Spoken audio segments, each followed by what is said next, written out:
Why did you decide that pageantry was the platform to be able to use for a megaphone for your charity? So aviation is a male-dominated industry, and I felt like showing other women that we don't have to always be tough when we're being pilots, and that you can still be yourself around all of these men and still be strong, but you don't always have to be tough the whole time. You can still be yourself and be pretty, or whatever it is you want to be yourself.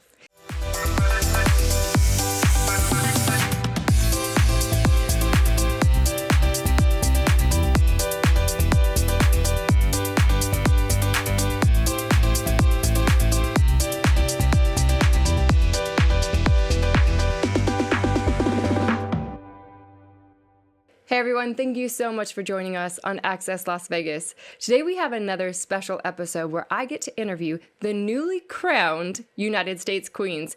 Please help me welcome my first guest, Payette. Hello, good morning, and I'm so excited to be here. Thank you for having us. So you've only been crowned for a matter of hours. How do you feel? I don't think it's sunk in yet. I think once I get home and my kids see it, and then it'll finally feel real, and they're really excited to see me come home. Beautiful. Well, I want to jump right in because you have some beautiful missions that I got to hear about, and one of them is Hangar 22. How did you come up with that, and what is it? So my platform is all about advancing women in aviation, and so I created a scholarship program, and Hangar 22 is built on, it was created in 22, and Hangar Talk is really big for pilots, so Hangar 22. If there was one goal that you can accomplish this entire year, and you're saying, I'm not going to close out the year without this goal, what would that be? Well, my biggest goal, since I've created Hangar 22 especially, is to make sure that I have at least 4 scholarship winners who complete training. So I provide the scholarships, but it doesn't always mean that they finish the training. And so I would really love that they complete that and they see success in their life. Yeah, that's beautiful. Why did you decide that pageantry was the platform to be able to use for a megaphone for your charity? So aviation is a male-dominated industry, and I felt like showing other women that we don't have to always be tough when we're being pilots, and that you can still be yourself around all of these men and still be strong, but you don't always have to be tough the whole time. You can still be yourself and be pretty, or whatever it is you want to be yourself. Which I think I heard quite a bit was the theme, throughout listening to so many pageant queens. It's like being able to do both. I met individuals, again, we have pilots, we have doctors. We had someone who is a deputy. Yes. And she's like, hey, doing both is so important. Well, I think to this space, you're a mom. You're a wife. What is one piece of advice that you would give to women out there who may or may not be as confident as you are to go for their goals? What piece of advice would you give them? So I always tell, because I have 7 kids and 6 of them are girls. So for me, it's very important to be a role model, and they look at everything that I do. And so when I make a choice, I want them to go, my mom made a good choice and I want to be brave, or whatever it is that they want, direction they want to take in their life, that they saw me do it. And I want them to know that I'm always going to be supporting them for it. That's beautiful. So we only have a few seconds left. What is the one thing you did to prepare to make sure that you won this crown throughout the year? I prepared by, honestly, I just prepared by not eating. But I'm going to be eating my pizza-getti today. Pizza-getti. I heard that on the stage. That was something new, and I love food, so I might just have to try it. Well, thank you so much, Dia. I am looking forward to your reign. You guys can follow Dia at official Mrs. United States to follow the journey and get involved and see what Hangar 22 is all about. Thank you. Next up, we have your Miss Woman United States. This is Thulisile Mabhena. Welcome. Thank you. Thank you for having me. Absolutely. So if you can, tell them a little bit about you and where you're from. I grew up in a country called Zimbabwe, and I moved to the United States as a teenager chasing the American dream. And As a child, I've always seen children sleeping outside with no food and water in Zimbabwe, and I've always had this desire to make a difference. And now I'm in this position, and I'm very grateful to be Miss Woman United States and actually make an impact in our unhoused community. You shared a little bit on your platform speech, so we got to hear that last night, and I think that was such a beautiful moment where you said, I saw this when I was growing up, and now that I'm here at the American Dream, you were shocked to hear the number of how many people are unhoused. So how are you going to help, and how are you going to advocate about that this year? Absolutely. My main goal with my platform is to approach churches and appeal to them to join on the initiative on the fight against the homelessness crisis, because I believe that churches have one of the biggest voices and can be one of the biggest influences in truly demonstrating what it is to love our neighbors as much as we love ourselves. So I plan to go to churches across the country and collaborate with them and work with them. And I also plan to use my social media to send the message out there that each and every one of us can be a resource. We can each be able to touch one life, and that'll make a huge difference. That's beautiful. So, I mean, that's a little bit of your goal, a little bit of your platform. Is there an additional goal that you want to accomplish while you're going through the year, or is that your main focus? Absolutely. Another additional goal that I would like to accomplish is to have events where information for resources, as far as things like accessing affordable housing, can be provided in person. I attended an event where I learned that one of the biggest brackets of our homeless population is actually seniors. And the numbers are so high, and they're projected to double in the next 5 years. And one of the biggest needs for seniors is to have in-person communication of information. So I would love to hold events like that where we can address that in person. Wow. It's so hard to hear. No matter what it is, it's hard to hear. But being a voice to be a solution is powerful. Where can they follow along on your journey so that they can get involved, or do you have a website they can go to? How can they follow your journey? Thank you for asking that. So I'm currently partnered with an organization called Food on Foot, and they can connect there. And I also have my IG handle, Instagram, and my handle is TMABHENA. So I encourage everybody to step out and connect with Food on Foot and myself so that we can all band together and make this difference. So beautiful. Well, you guys, this is Thulisile Mabhena, and she is your Ms. Woman United States. Follow along her journey, because as so many people are focusing in on making sure that the world has food and people are housed, she's going to be on that journey with you. Thank you. Next up, we have the newly crowned Ms. United States, Michelle Myers. Welcome. Thank you so much for having me, Sharelle. Great to be here. Absolutely. So tell us a little bit about you and where you're from. Sure. So I'm originally from Plano, Texas, but moved to DC a couple of years ago, where I currently reside. Okay. Yes. And what is your platform? So my platform was actually born out of a very deeply personal journey. Growing up, I severely suffered with a speech impediment, and I actually often found it very difficult to even say my own name sometimes. I'm getting nervous it's coming out. But, through that, I really grew a lot, and I broke through that fear and was able to truly overcome, where I even transformed my career from accounting to now working for the Department of Homeland Security in the Office of Public Affairs. So my platform really seeks to inspire others that, may have any challenges, whether it's speech, communications, or even just confidence, to really help them reach their potential. That's beautiful. I love that. Yeah. Because a lot of people see the things in their life, or they pick themselves apart, Yes. and then they disqualify themselves. 100%. I mean, for me, I actually chose accounting because I didn't think that I could, work in a career where I had to communicate and speak in front of people. So yes, you're exactly right. So you're facing that fear. Yes. I know that it's a whirlwind, and it's only been a matter of hours since you've been crowned. But what is one thing that you want to say at the end of the year when you pass it on that you accomplished? What is that one goal? I think the goal for me will be to reach as many individuals as I possibly can, because I think even sometimes one word of encouragement can go a long way. Absolutely, I'll be hosting workshops and, to provide tools and training, but really just that individual one-on-one with every opportunity I get to meet people. Beautiful. And correct me if I'm wrong, but I thought I was backstage and I heard you talking about something with legislation with your platform. Are you working in legislation, or tell me a little bit about that?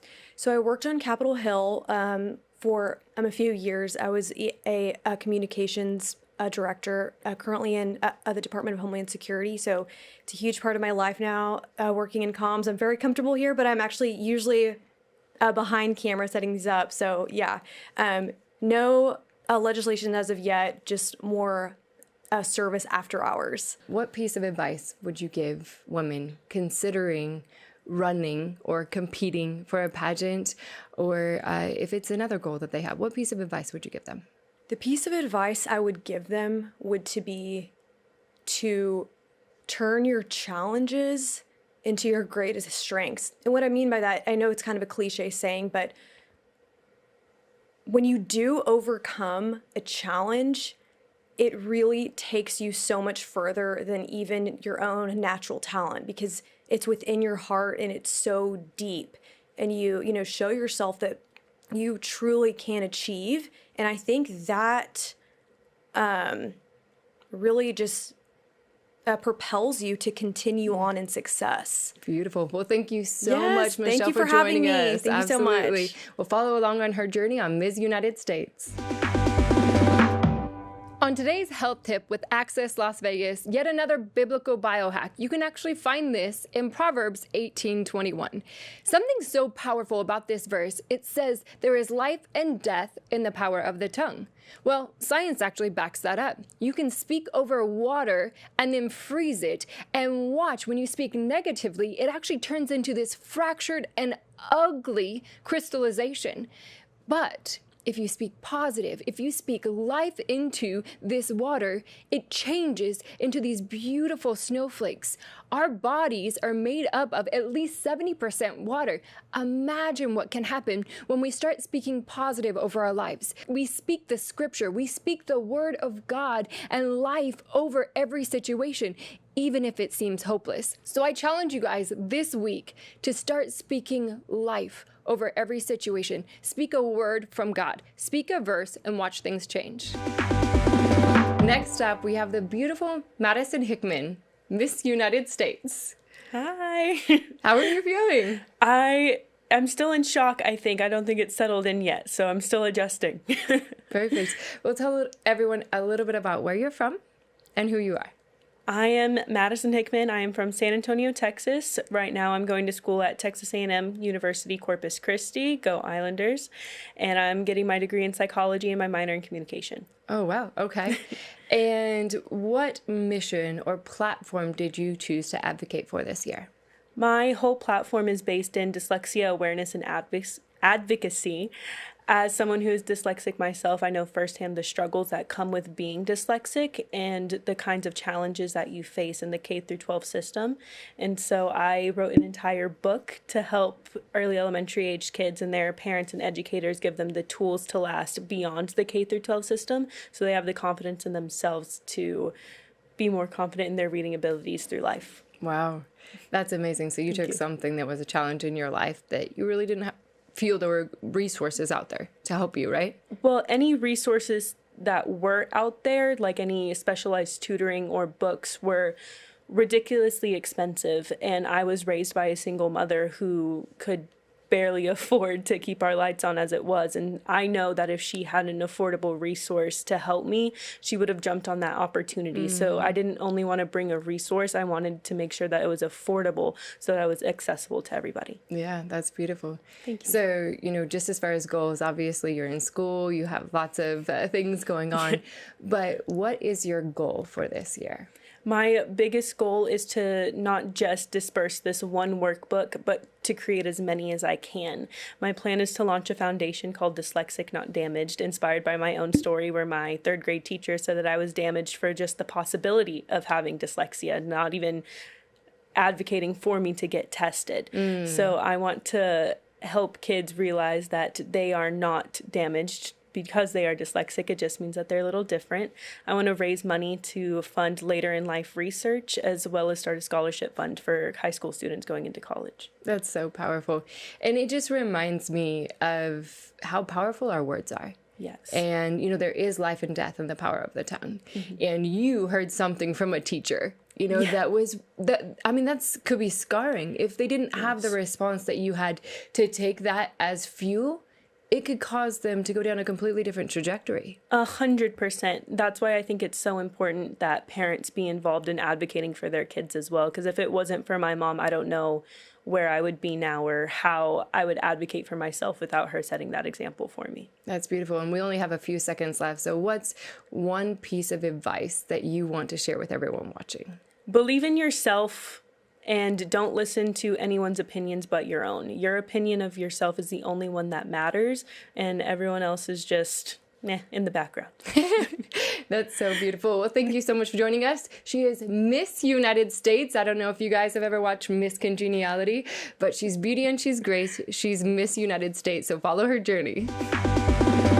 Next up, we have Malaya Rogers, your Miss Teen United States. Welcome. Thank you so much for having me. Absolutely. So is this your very first national pageant you've ever competed in? Actually, this is my third.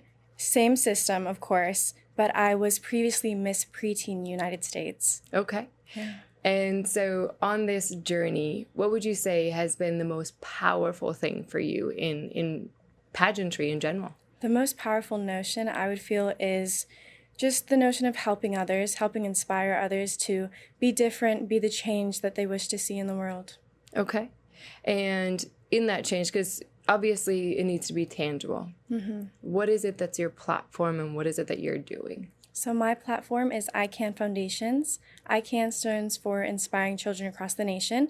My siblings and I, we inspire the children of our today to ensure a brighter future for our tomorrow. When I was Miss Preteen United States, we went on our Feeding America road trip, which was we traveled across 11 different states, donating our time, money, and resources to every food bank, food drive, prison rehabilitation center, and toy drive that we came across. That's beautiful. Thank you. And so this year, are you planning to do the same thing? Expound Absolutely. upon it? We are planning to do the exact same thing, except hopefully travel to more states than we had previously. Well, 11, that's a lot. I know. So as far as young girls, because a lot of people have a stigma about pageantry and even comparison. How do you go into pageantry and not compare, have that personal identity in a world that kind of is consumed with aesthetics? So that's a really good question. I feel that the most important thing is to, be aware of your differences and really profit off of that portion, find what you're passionate about and really go off of that. Okay. For other, girls, just because they're in school and things like that, how do you give them advice about identity? Advice about identity, I would say the most important thing is to be bold, be yourself, be brave, and don't be afraid to be different. Yeah, that's good. Yeah. That's really good. Thank you. And you obviously have a sister, I do. And your family, what role does your family play on this journey? Oh, family is the most important thing to me. We do absolutely everything together. Our Feeding America trip was together. Recently, we went through a very harsh diagnosis with my mom, which had truly brought us together. She was diagnosed with a hemorrhaging AVM. So my platform had shifted to also engulfing that and bringing awareness to it. And what is that? So a hemorrhaging AVM is an arteriovenous malformation, which means the veins and arteries are tangled in either the brain or the spinal cord. For her, it was in her brain, causing it to bleed. Wow. That's scary. I know. Well, I can honestly say I am so excited to watch your journey. See you guys beat the 11 states. I hope you're doing like a countdown We will. on your stories, like state one. So we'll be following that. So you guys, this is Malaya Rogers. She is your Miss Teen United States. Follow along her journey, and I hope you'll be counting with me how many states she gets to. Next up, we have the beautiful Isabella Chen, your Miss Junior Teen United States. Welcome, Isabella. Thank you so much for having me here today. How are you feeling right now? It's been a matter of hours. I'm so happy and so excited to be here because I was working for my state title, Miss Junior Teen California, for the state title for 4 years. And once I was able to get here to be able to do it for the United States and be at nationals, I was so happy and excited to be here. That's amazing. And so since you have been working for 4 years, obviously you have a platform you're passionate about. Mm-hmm. What is your platform? My platform is bringing awareness to domestic violence. Domestic violence isn't something we see. It's something people silently endure.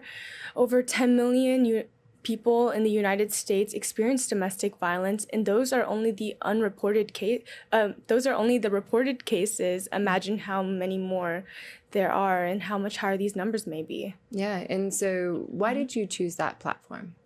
I chose this platform because this has personally happened in my family, and I had the resources to get out of the situation, but not many families do. And I believe that many people need to have the sense of having something there to help them. Yeah, that's beautiful. And you're right, domestic violence shouldn't exist. You know, it's something where you should feel safe at home, loved at home, build up at home. And where is it that they can partner with you? Do you have a website? Do you have an organization you partner with? How are you using, what vehicle are you using to get this message out? I'm currently hosting a donation drive until November 7th, where people can donate clothes, canned goods, so I can go donate it to a domestic violence shelter. And I'm currently going to go donate it to Laura's House, which is a domestic violence shelter in Orange County, which was created because of this girl named Laura who died from domestic violence, and it was made in her honor from her husband. Wow. Yeah. That's hard to hear. Yeah. That's so hard to hear, but it's admirable. Because again, I just want to, everyone should feel safe. Yes. Everyone should feel loved. In their own home. Yes. Absolutely. The world outside can be tough sometimes, but that should be your safe space. Yes. So I want to reiterate that. If you guys are at home and you don't feel safe, there are resources to help you be strong and to get out. So on this journey, how can they follow along? How can they donate if they're not in the Orange County area? You could donate to the Laura's House donation. They have a website. It's called Laura's House. And you can also follow me on my Instagram, ISABELCCHEN. And I'll be hosting more donation drives, and you could DM me for more information. That's so beautiful. Well, you guys, this is your Miss Junior Teen United States. Make sure you follow her journey because she's going to be helping those feel safe again at home. Thank you, Isabella Chen. Thank you so much for having me here today. Last up, we have our littlest contestant, Little Miss United States. Welcome, Seven Rogers. How are you feeling? I'm feeling good. I feel happy that I won this crown. I worked so hard for it. You did? Okay. Well, what did you do to work for that crown? We traveled to 11 states to make sure nobody goes hungry, but I wanted to help more people after that because I was little Miss West Coast Princess. So that's when you guys did it, when you were the Little Miss West Coast Princess, is when you traveled around? How was that? How did that feel to go out there, give food to people? I felt really good, and I felt happy, and we even hid behind the register to surprise people to pay for all their groceries. Oh, that's beautiful. But I wanted to help more people after that. So after this, we're gonna go to back to those 11 states and and after that, we're gonna help as many people as we can. That's beautiful. And they can join you on that, or they're just watching your journey, or how can they donate or support you? they can donate so we can get a bigger camper van and store lots of other food so we can give other people lots of other stuff like water and food, sanitizers, and mints. Well, why did you guys choose that journey? Why did you guys choose to deliver food to people?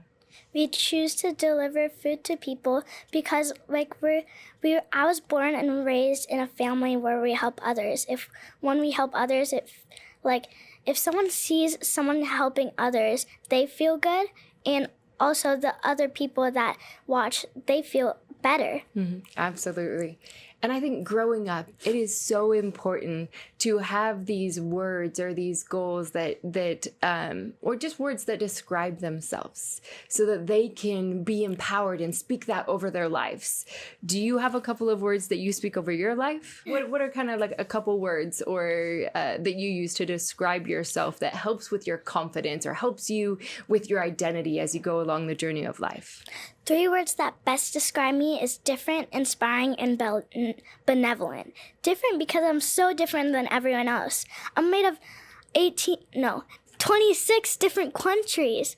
Some kids feel like they don't fit in, but I feel like I do fit in. I feel like I fit in everywhere. Different is awesome. Inspiring because I wanted to climb a rock wall in Las Vegas, but they told me I couldn't do it. They told me I wasn't tall enough, and they told me it was for adults. But my mom knew I could do it, so she signed the waiver. They didn't even give me the right pair of shoes, but I still did it. Not even once, twice, on the hardest ones. You could do whatever your heart desires. Benevolent because when I was 1, my sister started a children's charity, inspiring children across the nation, or Icon Foundations. We gave sandwiches to people, we gave them roofs over their head, and we gave them money. Every time I got in the car, I was getting squished because we were in a 5-seater car with 5 people, and I got the middle seat. That's awesome. Well, 7, you are an inspiring young woman, and I am so excited to watch this journey. And I did hear your sisters say that you guys are trying to go to more than 11 states. So I'm going to be watching as you guys count down and see the journey of helping people across the nation. Well, thank you so much for joining me, 7. She's your little Miss United States. Follow along on their journey. Thank you for joining us on Access Las Vegas. And I need you to tune in for the teasers because they're going to be incredible. You guys, I am coming to you so thankful for Century H2O because not only are they changing water, changing lives, but they're also partnering with us to give back to the Roarfest. So when you use code TRF, you're getting 10% off of everything that you purchase through Century H2O, but also they're going to be giving back 10% to the Roarfest, and we're going after preventing child trafficking this year. So don't forget, go to centuryh2o.com and use code TRF. Access Las Vegas is hosted by Sharelle Mendenhall. Follow her online at Sharelle Mendenhall.